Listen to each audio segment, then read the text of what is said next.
multi-Grammy Award winner. He's also an Oscar nominee. He's also part of the Hollywood Walk of Fame. He's also been inducted in the Songwriters Hall of Fame. He's also a proud recipient of the NAACP Image Award. And he's also recently made a BET legend. We have one half of the multi-platinum producer and songwriting duo of Flyte Tyme. Approaching close to 40 years in the music industry, we want to give a very warm welcome to none other than Mr. Terry Lewis. Yes. Right. All right. Hey, what's up, gentlemen? Thank you. Thank you so much for having us, Terry. Oh, no. Thank you for having me. Right. Yep. Thanks, Terry. Y'all can all go on me today. All good. Yes. So as we, this is the live Q&A here for our Facebook fans around the world. We want to thank Terry for, being here. So perhaps we can probably lead off with Doug to start off with the set of questions. Anything you want to start off with? Any particular question, Doug? Yeah, as a matter of fact, before I jump in, I wanted to definitely thank Terry's wife for being the facilitator for this Zoom Q&A. We definitely want to give her a lot of thanks because she was very responsive along the way. So that being said, let's jump right into the first two questions. Terry, this question has been asked before. Now that you and Jimmy are Legend Award winners, the word is out that you'll be working with Babyface, the three of you together. When would we hear something about the very first, not the very first per se, but the next collaboration with you, Jimmy, and Babyface? And associated question with that is what the fans have been chomping at the bit. We know that the Volume 1 collection, according to your last Q&A, is in the works and should be released this year. Any status on that? Well, the Volume 1 collection is going to definitely be released this year. We're just finishing up the finishing touches on distribution. Excellent. And Babyface is a part of that package. And I like to say a great part of that package because he's an awesome artist, of course, a great friend, a great musician, songwriter, and just working with him is an absolute dream. As you saw on the BET segment that we did together, I had to call him and ask him, man, if you're going to give us the award, could you be a part of the show part of it? Could you come on stage with us? And that was an awesome experience, just feeling that camaraderie. Like so many years, people pit us against each other, like it's a competition. Yes, very much. Yeah. It's not a competition, it's a fraternity because we both love the same things. We love music and we love producing records and making music for other artists as well. And Jam and I have never been solo artists or anything like that, which all got kind of derailed in the early years when we first did Janet Jackson, because one of the songs that we were doing for our own album became What Have You Done For Me Lately, which kind of hijacked our concept. And he got some hits and we got some production work. And so we've been producers ever since. So we kind of derailed our artist thing to just make sure that we stay current on the technologies and in the music and tailoring, because we don't like to just write a bunch of songs for nobody. We like to actually tailor songs for individuals. Yeah, absolutely. So that they become personal to that artist. So, here we are. In the last couple of years, we figured that we would get a little selfish and take some of the songs that we do and do our own record again. Excellent. I'm going to ask one question, which is actually two questions from two of our two of our Facebook group members. The first question is from Mark Allen, and he asked, when are you guys going to do a movie about the Jimmy Jam and Terry Lewis story? The second part of that question, I'm sorry, go ahead. You can answer that one first. Oh, no, yeah. I don't know when we're going to do a movie. to me, my life isn't that interesting. Like if you know anything about making music and production, the people that you work with and the instances of that are pretty interesting. Oh, but the actual art of making music is like watching paint dry, because you're fishing for perfection that never comes. Right, absolutely. So you take good enough, but in doing that, you do so many takes and so many tries and so many angles just to figure out like how you can place things, that it for somebody that doesn't love it, it's just boring. Yeah. So at some point, I'm sure we'll, I've had a very interesting life, but to me, it just feels like, whatever, just because I've lived it. Right. But we'll see in the future what happens with that concept. Here's a related question by Elijah Cole, and he's asking, any chance on writing a book? I will write some books. Actually, I'll write several different books. I have all kinds of interests. Music happens to be one of them. Yeah, books are good. Do people still read books? I've got a library. Yeah, well, you see in the back of me, I see yours, definitely. Everywhere I'll be, I'll have books. But yeah, I love books, and I love the fact that you can write something and it becomes the word at that point that never changes unless when you put it on the internet, then it can be anything because it's not vetted.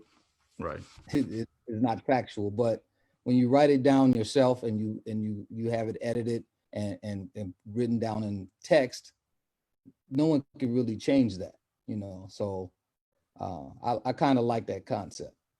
Cool. So absolutely, we'll be writing some books. Sounds good. All right, gentlemen, one of you take the next set of questions. Yeah, okay.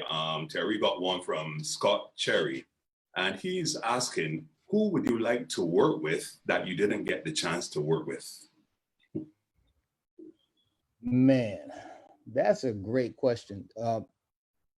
Well, there's an artist somewhere that I don't know about that I would love to work with. I just don't know about them yet. But some of the people like Janelle Monáe, I love her. I love what she represents. I love her style. She just needs that rocket ship. Right. When she gets the rocket ship, she's out of here. I mean, it's the same comment that I made to LA Reid about Usher many years ago. It's like, oh yeah, he's the one. Like, if you give him that rocket ship, he's out of here. Yeah, he's gonna take it and go. Yeah. She's the ultimate vehicle. Right. So she just needs the gasoline. Okay. And she's gonna get it, but now she's in the acting. She understands the dynamic of acting, and she's really good at that as well. So yeah, she actually has a movie coming out. Actually, I saw a debut of the trailer to it, and it looks really exciting. Yeah, no, she's an exciting artist.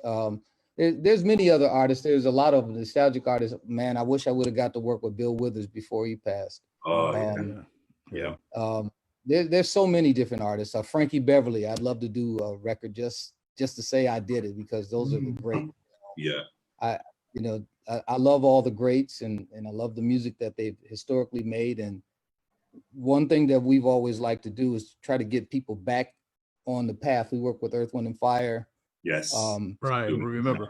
Correct. That's right. And the whole thing for them was, to get them to understand. They said, well, we want to get back on the radio. It's like, you are on the radio. Or something. But yeah, but the people love what you do, like what you've done. So do something that in keeping with what you've done. I mean, you can expand on it a little bit, but don't try to change. Don't try to be young. Don't try to be anything. Just be. And people will love that, because people want the truth. They don't want you to be anything other than what you are. Yeah. What do they say in the Army? Be all that you can be. Yes. Just do you. And in that transaction, then we just got to work in that interaction. We got to work with the great Maurice White before he passed. Absolutely. Yes, that's right. That was good. So that was an experience onto itself, because he has so much wisdom and so much understanding musically of how to get things done. He's so brilliant. you know, along with the rest of the guys, and, you know, some of my favorite people. They're just beautiful people. Okay. What about the Temptations? You never thought about the Temptations?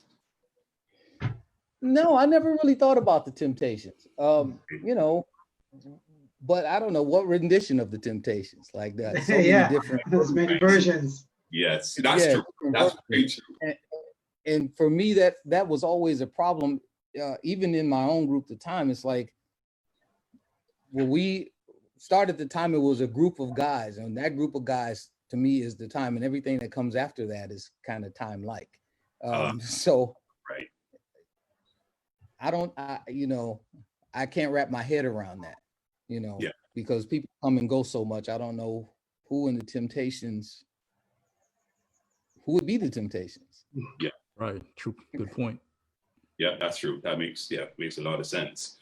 Yeah, I had that conversation also with the Jacksons after Michael passed, and they wanted, you know, I got kind of ridiculed for it, like, but no one can take Michael's place. So what are we doing? Like, True. who's going to True. sing leads? How That's are we going to position this? What is it going to be? It's never going to be the Jackson 5. Right. Yeah. Right. I don't care who you add to it, is not going to be that. So what are we doing? That was always my question. So Yeah. I always just like to know what I'm doing so that I can put my heart into it and do my homework. You know, one thing about making music, you know, there's several different ways to do it.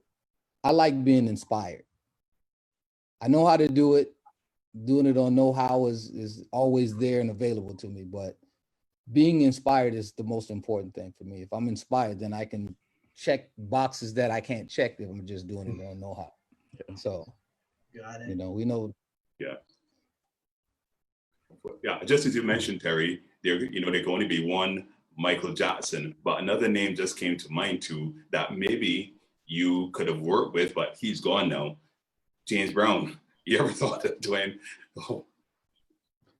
Well, man, I feel as many James Brown samples as we've used over the years. I think I've worked with James Brown.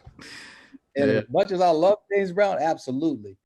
And you know, another one that we've always wanted to work with, and we were on the road to do that, was Prince before he passed. Oh, man.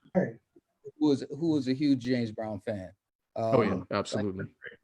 That's the world we grew up in. You know, that's the soundtrack between Earth, Wind and Fire, James Brown, Al Green. That's the soundtrack to my youth. You know what I'm saying? Yeah. It's so many just great artists that came through that era. Marvin Gaye, pretty much anything that was Motown. You know, the Holland Dozier and Holland production team. Right. Yeah, Gamble and Huff. Right. You know, out of the Philly area, doing that. Those are my mentors. I mean, that's the base those are the shoulders I stand on, along with Quincy Jones, of course. You can never forget Quincy. Yeah. Oh yeah. You know, Yeah, one of my favorites. Q is a musical genius mentor for all of us, and we all look to him to try to find. I guess there's no real answer, but just when you think of an answer, it's a kind of a definition of something.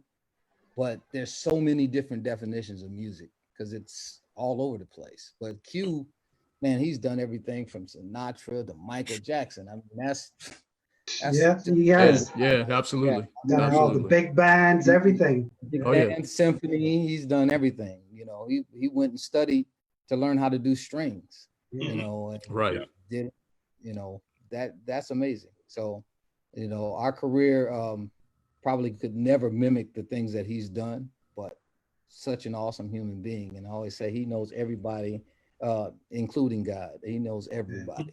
Oh, that's for sure. That's for sure. He's been around it and through it. So Q is a true inspiration. He's like Clarence Avon. I mean, yeah, in a different way. But you know, but when we talk about Clarence, that's a whole different thing because Clarence actually used to manage Quincy. I didn't know that. I saw that on the Black Godfather on Netflix. I thought that was a great, interesting documentary about him. Oh yeah, Clarence Avon is one of the greatest men I've ever met in my life. Period. Okay. And I don't take that lightly because you know. No, I don't think you do. I know you guys give a lot of props to him, and you know we know without him Taboo, your guy just took R&B and music to a different level. You just introduced the world to this is another way of doing things, and this is the way how it should be done. You know, so yeah, we're very appreciative for that. Yeah. Well, the beautiful thing about Clarence, when you start talking about music, Clarence was very open about music. As when we grew up in Minneapolis and music was very open. Clarence was signing white groups back when no black people could sign white groups. Right. And when Clarence came along in our life, he gave us the freedom to do whatever we wanted to do. He never tried to impose any, you need to do this, that, or the other thing. He just say, you motherfuckers go do something. Yeah. Go do whatever you want to do. That's what he would say. You know, that's how Clarence talks. So, can you do an impression of his voice, Terry? Yeah, that's what I just did. No, come on. I heard his voice. His voice is much raspier than that. Oh yeah. No, yeah, but no, he talks really fast and he's amazing. He's just an amazing person. You've never been cussed out right until you get cussed out by Clarence. I sort of gathered that from the documentary. Yeah, I sort of gathered that. Trust me, he That's funny. You haven't been cussed out properly till you get it. So okay. All right, so let's move on to the next question. We got one by Lee Aquarius Birch, and he's asking, what are you and Jimmy's favorite songs from Prince's last 5 albums? And I'll just run the albums over. Hit and Run Phase 1, Hit and Run Phase 2, Plectrum Electrum, Artificial Age, and 2010. So what are your favorite songs from those albums, if you could remember, Terry? I can't even remember. I really can't remember. Prince, man, is so prolific. Prince could do an album in 3 days. Like, that's how prolific Prince is. And so Prince had so much music. He had so much music in the vault, even when we were there, that never came out. That was awesome. Like, and at a certain point, I think he was just doing things just to do them, just because he just felt like it. And the record company wanted to slow him down, which was when he had a problem with it. Because I heard that. Yeah. I read that yesterday again, actually. I read that yesterday again. They wanted to slow him down because he was so prolific and he had so many different ideas. Right. And so that became like a deterrent for him. He's like, no, you can't own my thoughts. You can't own my music. And so that became a thing. So I don't know. I really don't know those albums. I really don't. Okay. You know, some of the last things that I remember, I love The Most Beautiful Girl in the World. I love any of the stuff from that period. Right. 90s. Yeah. So did you, Terry, by any chance, yourself and Jimmy get any of his music from his vault? No, we don't have any music from his vault. I mean, that was whoever's managing the estate. They're dealing with that now. You know, I would have loved that aided in maybe some of the releases and the completion of some of the stuff. Right. But that didn't happen. So, you know, God bless them all, you know. Okay. All right. So, right. Okay, so we move on to the next question. This is from Frank Harvey. And he asks, was Sunshine by Alexander O'Neal the prequel to Can You Stand the Rain by New Edition? Well, they actually had nothing to do with each other. Right. But Sunshine, I can't even remember how that song came about, but it was one of those things. If you know the story of how Alexander O'Neal came about, we were working on a project for Clarence. Clarence had signed an artist. He came to Minneapolis, and for some reason he couldn't sing. So he did that for about a week. And so after a while, we got tired of that. We said, Clarence, we got this guy that can really sing. Like, and Clarence said, well, put him on the record. So I called Alex in, we put him on a record. We sent the records to Clarence. Clarence loved it. He said, signed him on the spot. And we gave the other guy one more chance. He said, well, you don't sing today, well, your voice can skip on back home. That's what it was. And he didn't perform. And because this, you know, life is all about performance. So if you can't perform, you know, you got to get off the pot. Mhm. So we had to move on, and thus Alexander O'Neill was born. And so Yeah. at that point, we were on deadlines, as we always were with Alex. We made the Right. first album. We took the songs that we had made initially for the other guy and put them on, and then we just started writing songs very quickly to complete the album. And you know, we did that same thing with the Christmas album. We said, okay, Clarence, so we want to make a Christmas album. You know, you got to make a Christmas album. It's got to be done by some blah blah blah blah blah blah. But he said, well, that's only a week away. He said, well, okay, we get it. We'll do it. And so we just did the Christmas album. We wrote the songs for the Christmas album. My Gift to You. We wrote those songs in one day, actually. Wow. Wow. And Well, I'll let you know something. That is a #1 Christmas album in my household. oh, To this day, Thank you my so much. kids and I will listen to it all the time. It's in the car when Christmas comes around. 1st of December, it's in my deck. Yeah. I love it. I love it. That's one of my favorites too. But yeah, we did those songs in like one day, and then we did the whole album in a week. Alex sang all the songs in probably 3 days. We did a string session one day, Wow. and then we mixed, and it Wow. was done. It was turned in on time. Well, that's impressive. That is fantastic. Right. So move on to the next question. This is from a Christopher Arnell. And he said that one of his favorite songs is Forever Love by Color Me Bad, which came from the More Money soundtrack. Can Mhm. you tell us about the origin of that song, and if it was true that it was originally supposed to be sung by Boys to Men? Well, I can tell you that part of it is not true, because we didn't even know Boys to Men at that point. Right. But we were asked to do a song for the soundtrack, and Color Me Bad was the group that they wanted the song done by. And so when we met the group, we tried to come up with something that kind of would complement the group's abilities. Right. And that song is what we came up with. It had no rhyme or reason. It wasn't like Crush Groove, which well, we did the song for that with Tender Love. Right. Yeah. Yeah, Right. which was written specifically for Scene. So Right. after watching the Scene, we wrote a song, and then we got the group, and we did the song. So this on Forever Love was just a song we just did for the group. We never saw a scene or anything like that. Right. So how did you come around to deciding if it's going to be a slow jam or up-tempo R&B? How did that come around? Well, that's all based on the group. I mean, that's what the group kind of did. Right. You know, Color Me Bad, well, their big hit was I Want to Sex You Up or something like that. Yeah. Right. Right. Correct. Yeah. So once again, that kind of lightning you can't repeat. So you don't try to do that again. You try to do something totally different. If you're a singing group, usually is usually driven by female fanship. So you want to do a song that's going to appeal to them. So, you know, a ballad would be the proper thing to do. Mhm. Absolutely. Go ahead, Doug. Your turn. All right. Actually, Terry, that was a good segue to this next question. We have another member from the group, Ralph Wiz Watkins.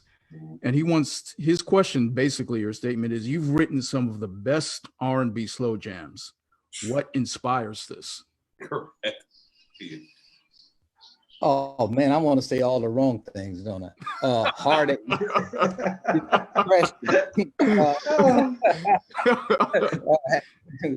having the opposite sex in your life. No, that's all the wrong things to say. What inspires that, man, is just love, usually. Right. Right. You know, love in the other parts of love, I guess, would be sex. Sure. All part of And it. and just knowing what people like to hear. A lot of times in writing a song, I do like almost like a survey. I go around and I talk to everybody I know in different walks of life and just ask them questions about things. I remember one of the songs that we did with Sherelle, Everything I Miss at Home. Ooh, Yeah. That's a classic, T. That's a Classic. Yeah. big tune. I did a week of research on that song, and I went around to almost every woman I know and ask them, you know, what kind of stuff, you know, do you feel like when your man is not paying attention to you? And what would you like it to be if you could get him to pay attention to you? And Right. so I could write both sides of that song. Right. You give me attention. This is all the stuff that she wasn't getting from me. Someone who understands my needs, a man that's sensitive, everything I miss at home. Right. Because that's what they were craving. So I put all those things together and wrote a song. But that was based on research. I didn't think that up. Well, if that's the case, Terry, we won't get into Janet Jackson's Anytime, Any Place. We leave that for next time. Yeah, leave that for next time. But you know, a lot of times, especially for a female artist, I couldn't write from a female perspective like that, because the artist has to have comfort in singing what they're singing. Otherwise, you'll be able to detect that like right away. Yeah. So that's more of a Janet thing. That's whatever she feels. I try to figure out how to melt it in. I'm not trying to put words in her mouth and get in trouble. So yeah, smart move. Smart move. Absolutely, absolutely. All right, Terry, we have another question from Michael Anthony Taylor. We all know the backstory of how you and Jam came from the time, the misflight of it with Atlanta and all that stuff like that. But at some point, you got together with Leon Silvers. What did you and Jam learn from Leon Silvers regarding production and arrangements? Leon Silvers is one of the greatest of all time. Absolutely. And I'll say that. If you listen to all that stuff with Solar. Oh, man. Yes. Yes. Shalimar, the Whispers. That's right. Big side. All that. Yes. That's all Leon. You know, that's pretty much Leon. Right. And very influential. The Silvers, Dynasty. Dynasty. Oh, yeah. I remember them. Correct. So he was doing hits, and he did hits for many other people. Gladys Knight. He actually did one of our songs, produced it for Gladys Knight. And then he actually was the catalyst that got us into Clarence Avant, because we did a song High Hopes with SOS. And right. We know that. Yeah. Another good big hit. But Leon is a great visionary in terms of musically. He understands music very well. Great bassist. But what he taught us, the number one thing that he taught us was that you're not a producer until you learn how to do vocals. Interesting. Because what production is to some people is just making a beat. That's not what production is. Production is actually interfacing with the artist and getting the best of the artist on tape or on disc or whatever you do now. But Leon was the guy that really taught us that, because we did some stuff and we thought we jammed. We did some stuff with one of his groups called Real to Real. We thought we just was killing it. Yeah. And he heard it. He was like, yeah, it sounds good, but the vocals aren't cool.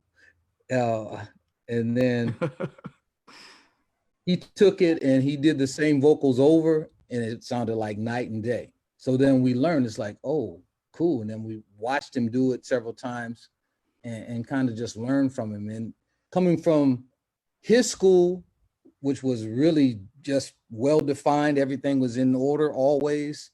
And then coming from the Prince school, where everything was just feeling and you just did it. We kind of combined the two, kind of where we live, because yeah, I want to have it right, but I want to have some spontaneity in it as well. I just, because Prince he recorded everything himself. So, right. And when he got anybody else to do anything, you had to do it up to his standard, or he'd take you off. So we learned from both schools. But yeah, Leon is absolutely a huge part of our, I guess, our success, you could just say, even just because of what we learned from him, because he was that guy that gave us that opportunity. And, once again, you get opportunity, you got to seize the moment. Absolutely. Absolutely. All right, Paul. Yeah. Okay. Thanks again. Now I got one here from Dan McCollum. Was writing Sherelle the prelude for what would become the Jam Lewis Janet signature sound. No. Oh, Say that again. No. Say it again, Terry. Say it again. No. okay. Come on, Terry, bring it. Writing for Sherelle was writing for Sherelle. Sherelle has so much life and personality. Mhm. Like, and it was just so easy to give her songs with personality. You know, one thing I know, like, everybody doesn't have to have, you know, the best singers that I've ever heard actually never made records. Oh, So okay. you don't necessarily have to have the greatest voice to make records, but you do have to have personality. Mm. And if you think about all the That's people true. across the That's true. world who Yeah. become huge artists, their voices or their personality, that voice is part of the personality, but that comes across on tape. It comes across on the record.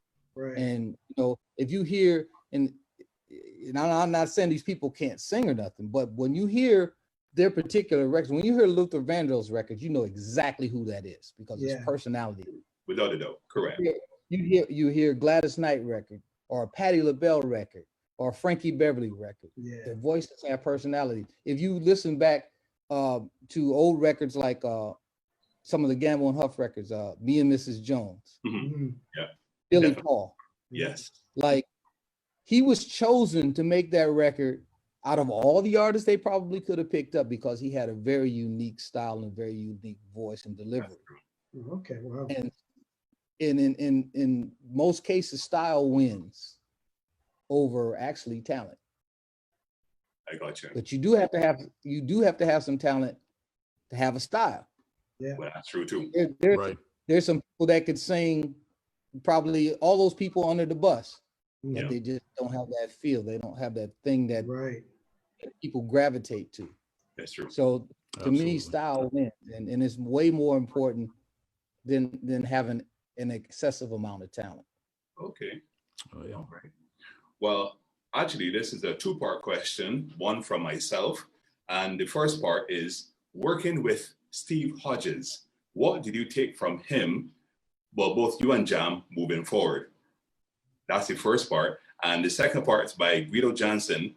Could you guys use the same instruments as back in the day on the upcoming Volume 1 project? So I'll leave that to you. Okay. Steve Hodge is his name, not Hodges. My apologies. So My apologies. no apology needed. I just have to correct that. No Not a problem. Steve problem. Hodge is an incredible engineer. And Steve Hodge, we met Steve Hodge as a result of the aforementioned Leon Silvers, because he's the one that mixed all those Solar records. And so when we looked at the credits, which is why we think credits is so important, we were able to find out who mixed the records that we love. Right. So we went back and we met Steve Hodge, and he mixed Just Be Good to Me for us. And on that same day was the day we got fired from the Time. So kind of when we formed an alliance with Steve, you know, because he mixed the record. Steve Hodge is one of the greatest Absolutely. mix engineers. Oh yeah. Always innovative, always on top of it. Had a sound like no one else at that time. And he's just an incredible human being. I mean, we were fortunate and we were able to make him an offer he couldn't refuse and had him move to Minneapolis. And Yeah. Well, it worked out great. Yeah. Yeah. many years. Yeah, Terry, you mentioned credits coming up as a musician as well. Reading liner credits, knowing who sang, knowing who recorded, knowing who produced is such an incredible part of the music listening experience. And I remember you and Jam did 2 feature stories for Keyboard Magazine. One was back in May 1987, and it featured a sidebar of you guys working with Human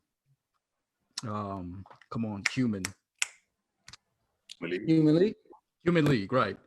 And the other one was in May 1990. And I think the May 87 version had a sidebar of Steve Hodge and all the technicalities he used to mix some of the Janet Jackson stuff. Just incredible. So that's very important. Yeah, no, yeah, the credits are very important. You know, I always say this: credits, your credit that you get for something takes you to the next credit. Exactly. That's actually like, it's almost like your capital as a creative person. Yeah. You're only as good as your next record. Yeah. But that record that you're doing can take you to the next record. Right. And so it's really important. Without the credits, though, you know, music, you know, unfortunately, the way things are done now, music just becomes something you vacuum to. Like we don't covet it and get into it like we used to. It's Like disposable. it kind of just comes and goes. You know, you just vacuum it and it plays and it goes off. And if you like that, you'll also like this. There's no investment. And, you know, I really miss the days of the investment in music, like where people would like, hey, man, hey, I got this Black Ivory. Check this out. Right. And Black we Ivory. Yeah, we listen, and then you go share it with 10 people, and they would share it with 10 people. And before long, you'd have a movement. I really miss those days. But, you know, hey, it's a little different now because everything is so quick. Therefore, it's disposable. It's always next. You never have a chance to really marinate in anything. Right. Right. You guys had a signature sound. I didn't want you to forget the second part of the question.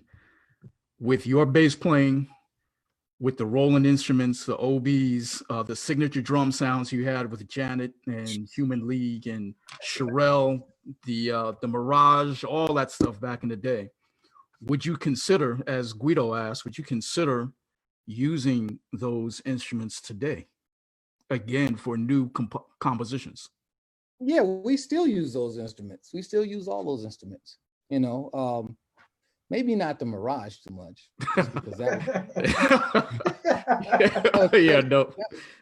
that was pretty much exclusive to Janet. But the rolling instruments, we constantly if you guys really take a inventory of it and you look back at over the years of all the sounds in the rolling instruments, those sounds are still traditional in what we do today. If you have like several rolling keyboards, there might be, if you got 10 keyboards, there might be 4 sounds in each keyboard that are different than the other ones. Right. Yeah. They're all pretty much the same. It's all a hodgepodge of the same thing. And just in your own mental, you just create a different concept that is coming from something different. But it's all pretty much the same thing. It's just how you blend it all. Yeah, absolutely. We pretty much, you know, we always pull out the OB8. That is. Man. Fantastic. Without doubt. And in our record, absolutely, all those instruments are there. And as we have one of the Boys to Men songs that we have on our record, we did a full orchestra on it. It's beautiful. Wow. You know, nice. It's a mind-blowing feeling. Like you just don't hear that in music today. Right. No, right. I agree. Got that right. But once again, you know, and on Babyface, the song, we got Babyface to perform the guitars, like all the guitars. And ordinarily as a producer, he doesn't want to do that. He wants to let other people play, but we wanted him to play, you know. Mariah singing like Mariah, Mary sounding like Mary. We want these artists to sound like the same reason that you fell in love with these artists. Yeah. That's the kind of emotion that we wanted to have displayed for you on our record. So these songs sound like these artists in their best light. Toni Braxton, she's singing a song that is magnificent, and she kills it. We can't wait for that Volume 1 collection to come out. Yeah. And so, you know, it's so many great performances on there. Charlie Wilson, I can't call him Uncle Charlie because we too close in age. You know, Usher, I mean, it's an amazing compilation. Nice. And it's just the beginning. It's just the beginning. We have many more planned. Can't wait. Wayne? Well, this question is actually from you. Go ahead. You want to go ahead with that one then? I'll go ahead and ask it. All right, Terry. So you and Jimmy had the fortunate opportunity to create Perspective Records. Mm-hmm. I was running that label at the time. And now that you have recorded Janet's Unbreakable under Perspective Records, how is it different now than it was for the relaunch back in the 90s? Well, actually, Janet did not record for Perspective. She recorded for her own record label, which is Rhythm Nation Records. Ah, Right. thank you. You're right. Correct. People. Okay. But running Perspective Records was a joy. And I'm going to tell you why. Because we always look at music as there's a balance in music. We like all things from hip hop to whatever. Right. We go the full gamut of everything and we love it. But we wanted to always create something that was the healthy alternative. Like there's always got to be balance for every bitch hole record. You got to have something to balance you out. So we wanted to always do something positive. So we wanted to, we were in touch with the Sounds of Blackness in Minneapolis. My brother actually used to be in the Sounds of Blackness. And so when we made the Optimistic record, that was in balance to all the other things that were going on at the time. Right. Because we have to fully serve people, you know, and I always say, if you order shit, you eat shit, and you eat shit, you are shit, you know, because you are what you eat. So we have to supply things that balance us out in some kind of way, spiritually, mentally, and emotionally. And we love bands, and we always love bands. And we were fortunate to have in Minneapolis Mint Condition. They were just a touch away, and absolute great musicians, songwriters, performers, amazing. So we just continued along that light. That was then. So now it came along and we wanted kind of to start up again, and we had the opportunity to work with the great Peebo Bryson.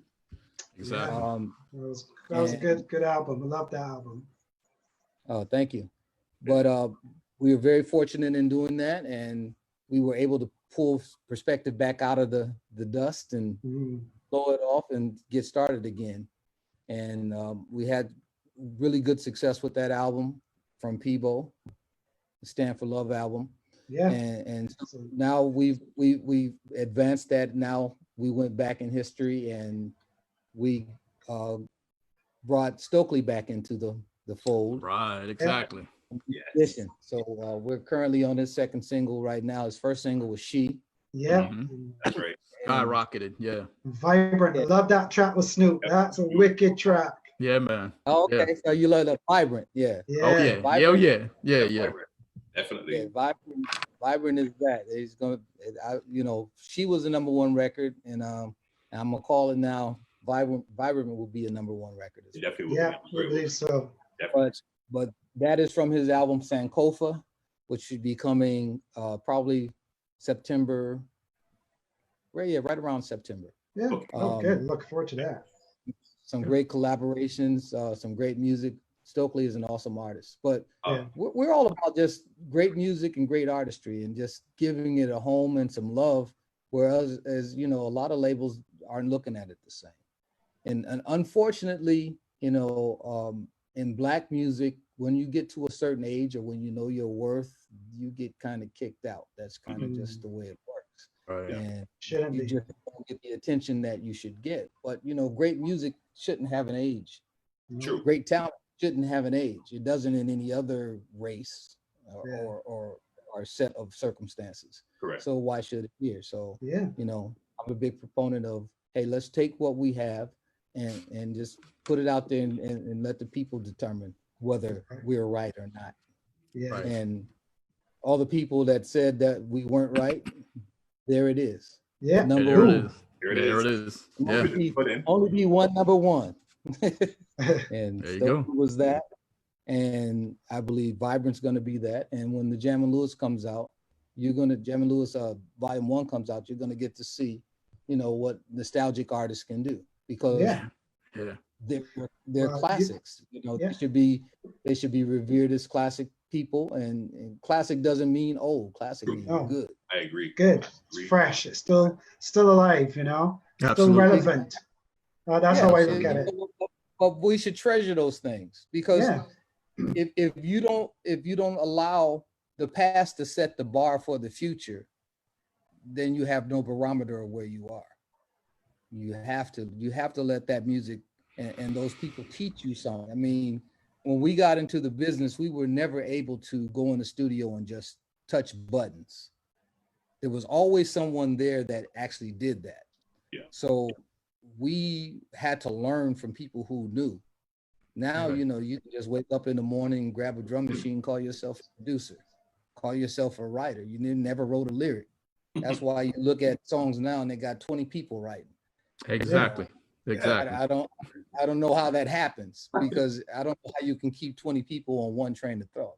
I know. They're kind of all over the place. But Sure. hey, people do it, and I don't down them for that. But once again, well, 2 Timothy 2:15 says, "Study to show thyself approved." Boom.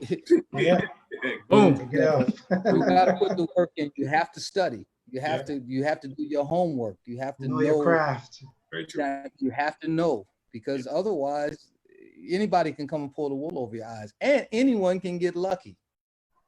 That's true too. Very much. Yeah. Okay. True. And everybody has a hit song in them, but Right. the Absolutely. difference in Absolutely. being a professional is doing it on demand. Right. If I come to you and pay you some money and you say, I need a hit, can you do it? Hmm. Can you come up with a good? Absolutely. So, Wayne, grab the next two. Go ahead. yeah.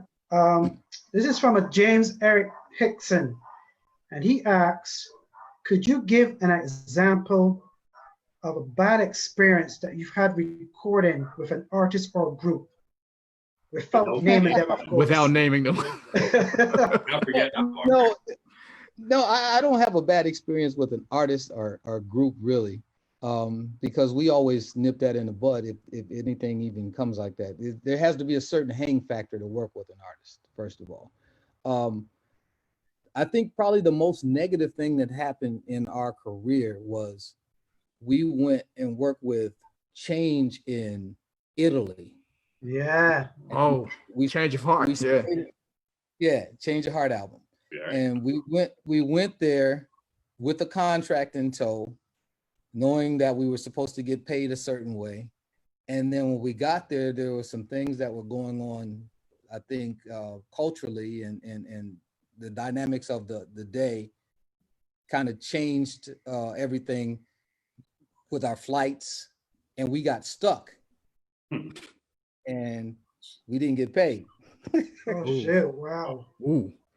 And so getting back home, we had to pay our own way and do the whole thing. So that was probably the most negative thing that ever happened, I think. But luckily, you know, there's always bus fare from anywhere. Yeah. So Change Yeah, of Heart is a got back classic. Change of Heart is a classical song that the dynamic duo play on their show. It's such a big hit with our members that listen to it. And it's actually one of my wife's favorite songs as well. She loves it. She always tells me, "You got to play that song. Got to play that song." So Yeah, we that appreciate song what you feels went really through good. to get that. No, that song really was actually a joy to record. It was an experience. You know, you take, you know, a little project kid out of Minneapolis and you take him to Italy. I mean, that was a great experience for me, no matter what happened, what the end of it was. But working with the group, the guys and the girls in the group was spectacular. They were great people.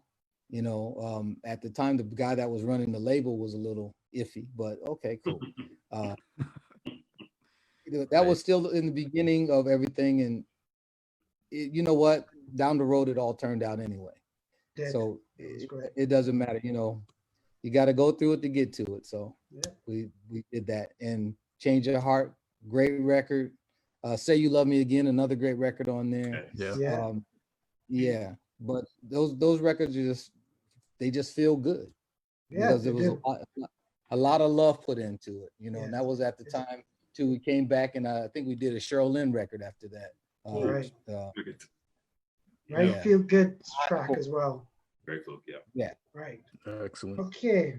So this question comes from Lisa Rowe, and this is my sister-in-law actually. And she said, if you were given a chance to do it all over again, would you want to change any aspect of your journey to who you are today? No, I like how it happened. I like where it happened. I like the hurt. I like the pain of it. It was all good. You know, the greatest part about the whole experience is who you share it with, Right. you know, and I've had a partner for 40 years now, I guess. I don't know the technical data. He keeps up on all that stuff. I don't. I'm a full slack, so I'm keeping it moving, you know. So let me answer the question. He started to make bucket lists. I have bucket lists. So let's do it. I don't really care. So from your wife, Terry, who does she address as the wife in the relationship between yourself and Jimmy? Well, she is my wife. Jimmy is my partner. Yes. But she calls him my husband though. Oh, there we go. See? We've been together that long. But that's okay. I mean, that's her determination. She understands the importance of that relationship, and that's what really matters. Because the one thing that my pastor used to always say, when someone loves you, they love what you love.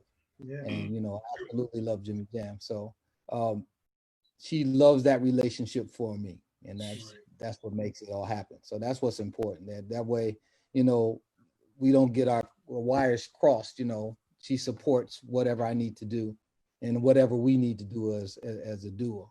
And she always tries to advance that in any way she possibly can. So that's her part of it, and I love her for it.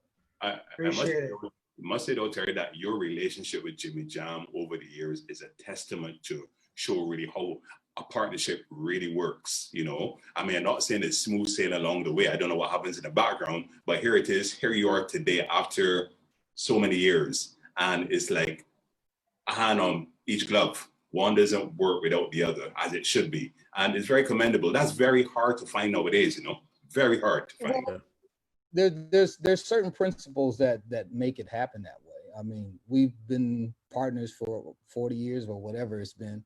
Mm-hmm. We've never had one argument. That doesn't mean we haven't had disagreements. That's correct. Okay, because I'm never looking for the right way or the wrong way. I'm looking for the best way, and that he's looking for the same. There it is. Yeah. And whoever's got a better way, that's what wins, because I know he has my best interest at heart and I have his best interest at heart.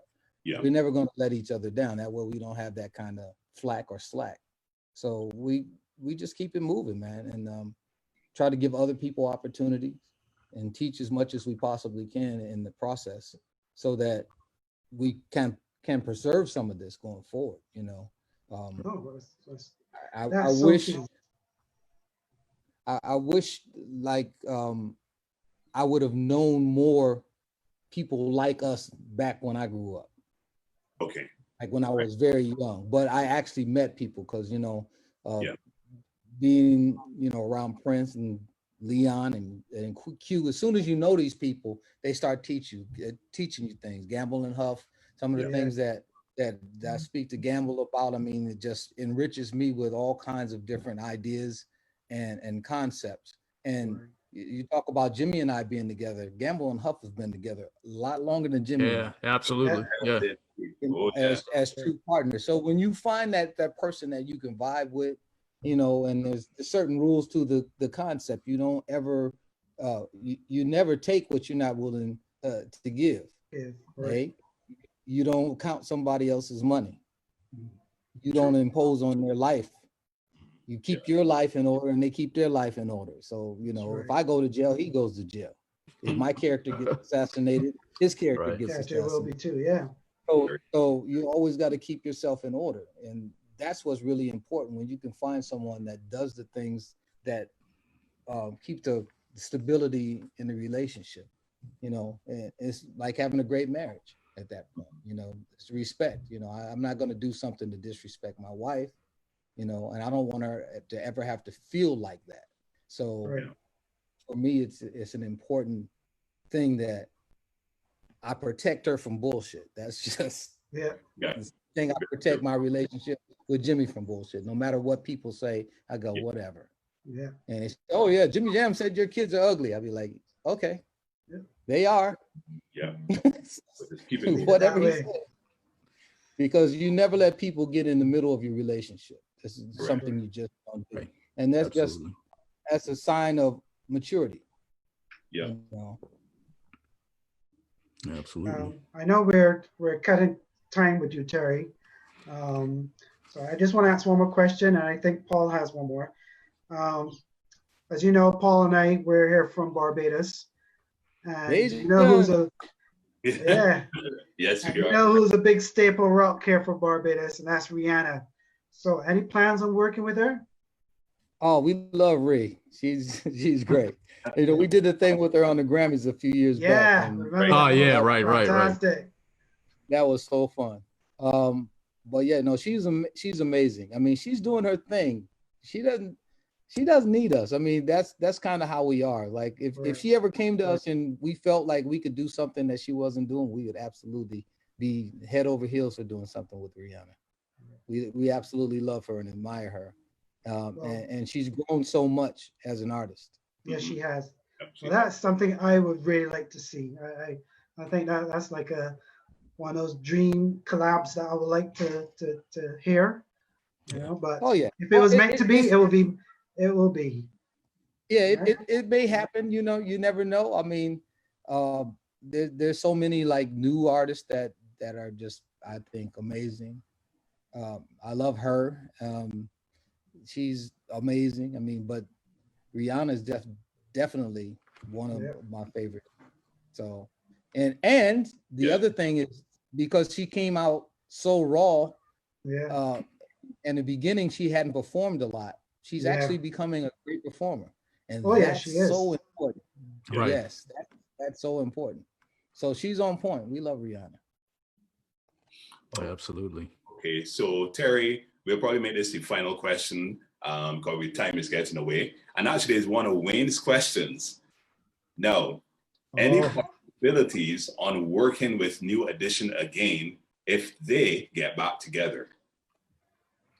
Man, New Edition is always like right here. Like Okay, that's Nice. New Edition. If they come to the studio, they're in. So it doesn't okay. really. And you know, we work with Johnny, we work with Ralph. I actually talked to Bivens the other day. I haven't talked to Rick or Ron or Bob, but Ralph. We work with Ralph. We did some songs for Ralph for his Right. album. Mhm, So yeah, we're always in contact with them. You know, they just have to work through the personal issues. I mean, Yeah. you got to think. Right. Exactly. yeah, You got to think of, and I know everybody has their take on what it may or may not be, but Right. these guys have been together since they were kids, true. Yeah. Yeah. Yeah. Absolutely. Absolutely. and so you got to look through all the disappointments and the dysfunction of all the people who took advantage of them, how Yeah. Yeah. they felt about being taken advantage of, and the kinship to it and the ownership of it. There's issues, okay, Yeah. and they're going to work through them eventually. Yeah, But at the end of the day, the only thing that matters is the music. true. Yeah.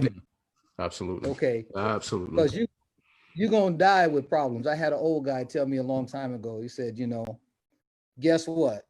I said, what? He said, I got gout, I got cancer, I got this, I got that. He named probably about 10 things. And then he said at the end of it, and he said, now guess what? I said, what? He said, only one of them gonna kill me. So, There you go. There- so, Oh, man. it's you don't want to allow all the things that are wrong to kill the one thing that you do love. That's my takeaway from that. Yeah. It's like I still have to live life every day, like Quincy always says. Sinatra said, "Live every day as it's your last, and one Yes. day you'll be right." so you gotta keep living. Therefore, you gotta keep loving, and you gotta do the things that you love in order for your life to be full. So these guys will get back to the music. It's getting closer. I think they just need some time. Yeah, you know, and sometimes you just start to understand that you're stronger together than you are apart Part. Mhm. with Yeah. any Right. relationship. Yeah. you Very know. good. Very good point. Yeah. Very good. Okay. So I think we're getting there. Okay. Good. Well, I hope they get there, you know, but as you said, time is the essential factor, you know. So, Absolutely. Well, yeah. Well, while we still have the option, it's the same thing that I say when we get back together as the time all the time. It's always great when we get together, because Yeah. now we still have the option, but at some point, somebody's not going to be there available. Yeah. And Yeah, absolutely. That's That's right. the Very hard wise line. words Yeah. from Terry Lewis. The hard line thing. So no matter what the issues are, they really don't matter because nobody cares about the issues. They just care about the. Yeah. Absolutely. Very much. Okay. Well, Terry, we definitely thank you a great deal for taking the time to provide us with this live stream Q&A. We thank you for the insight that you gave us. We thank you for the moments and the stories that you shared as well. And we, as we said in the beginning before we really went live, we hope to have you back next year, even before that or after that. But know that the Flyte Tyme, the Jimmy Jam and Terry Lewis Flyte Tyme group, Facebook group rather, is open to any time that you want to come speak with us. Okay. Paul? Well, let's do it again soon. Thank you so much. Thank you so much, Very good. Terry. Thank you very much, Just so Terry. you know, just in this hour, our membership has just jumped up by 22%. Is that right? Yeah. Just in you an know what? hour. I'll be feeding you guys stuff, you know, because I really appreciate you guys doing this. Like I said, I'm not a big social media guy, Right. but you know, I understand the advantages of it and I understand the importance of it. Yeah. And I just want to commend you guys for all that you do for us, and we appreciate it. And I'll be checking in with you, and I know my wife keeps in touch with you. And Yes. like I said, I'll be feeding you you guys some things.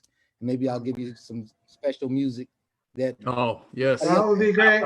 Let us break it. Let us break that stuff, Terry. Yeah, We'll do it. let it be done right here on the Right Facebook here. group. Absolutely. All right. Absolutely. Well, once again, we appreciate you. We Thank you, thank you Terry. too, Thank you and you very keep much, doing Terry. what you're doing. And we look forward to Oh, man. more music in many years to come, Terry. Thank you so much. Thank you. We All right, And, thank you. and to the Jimmy Jam and Terry Lewis Facebook group, thank you for having us. And we hope that you enjoyed the session. And we look forward to having you very soon. So until next time, from us, the Facebook admin and the Dynamic Duo, peace. We're out. Peace. We see you on UK 246 at 7 o'clock tonight, guys. Yeah. Hear 7 you all o'clock. then. And hope Be there. Terry be listening as well. Yes, indeed. Yes, All sir. right. All Take right. care, everyone. Fantastic. Okay. Thank you. All right. Thanks. Sick.